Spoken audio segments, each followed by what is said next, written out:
নিয়ে এলাম রথের মেলা জিলিপি। যেহেতু সামনেই রথ চলে এসছে, সেহেতু দেরি না করে জিলিপিটা বাড়িতেই বানিয়ে নেওয়া হোক।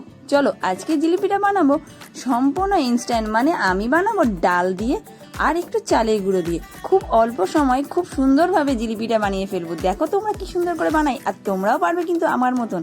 আজকে নিয়েছি আমি এখানে বিউলির ডাল। বিউলির ডালটা ভিজিয়ে রেখেছিলাম, আর তারপর সেটা আমি মিক্সিতে একটু পেস্ট করে নেবো। তোমরা এটা শিলেও বেটে নিতে পারো, তবে মিক্সিতে পেস্ট করলে খুব কম সময়ের মধ্যে তাড়াতাড়ি পেস্ট হয়ে যায়। এবং বিউলির ডালের সাথে আমরা যদি একটু চাল গুঁড়ো দিই, তাহলে খেতে এমন সুস্বাদু মুচমুচে হবে। আমি কিন্তু চালটা গোবিন্দভোগ চাল নিয়েছি, তোমরা এমনি আতপ চালও নিতে পারো। আর সবগুলো একসাথে খুব ভালো করে পেস্ট করব, যেমন মুচমুচে হবে তেমনই রসালো হবে। বিউলির ডালের কিন্তু আর একটা হয়, সেটা কি বলো তো, অমৃতি।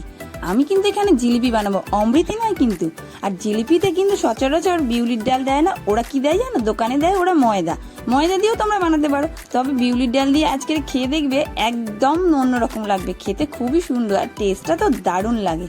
এবার বিউলির ডাল আর চালটা পেস্ট করে নিয়ে একটু ভালো করে ফেটিয়ে নিতে হবে, যাতে খুব সুন্দরভাবে তেলের ওপর ভেসে থাকে। তার জন্য আমি একবার জল দিয়ে টেস্ট করে নিলাম। এবার একটা শিরা বানিয়ে নিতে হবে, তার জন্য কড়াতে জল আর চিনি আর একটু এলাচ দিয়ে খুব ভালো করে এটা ফুটিয়ে নিতে হবে। আর আমি এখানে একটা ফুড কালার ইউজ করেছি, যেহেতু জিলিপির রঙটা হলুদ আসে, সেহেতু আমি এটা হলুদ করার জন্যই আমি কালার ইউজ করেছি, তোমরা নাও করতে পারো।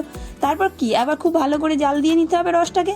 তারপর রসটা যখন চিটালো হবে, তারপর রসটাকে রাখুন নামিয়ে রাখতে হবে। এবার জিলিপিগুলো ভেজে নিতে হবে। এবার জিলিপি ভাজার প্রসেস তো তোমরা অনেকেই জানো।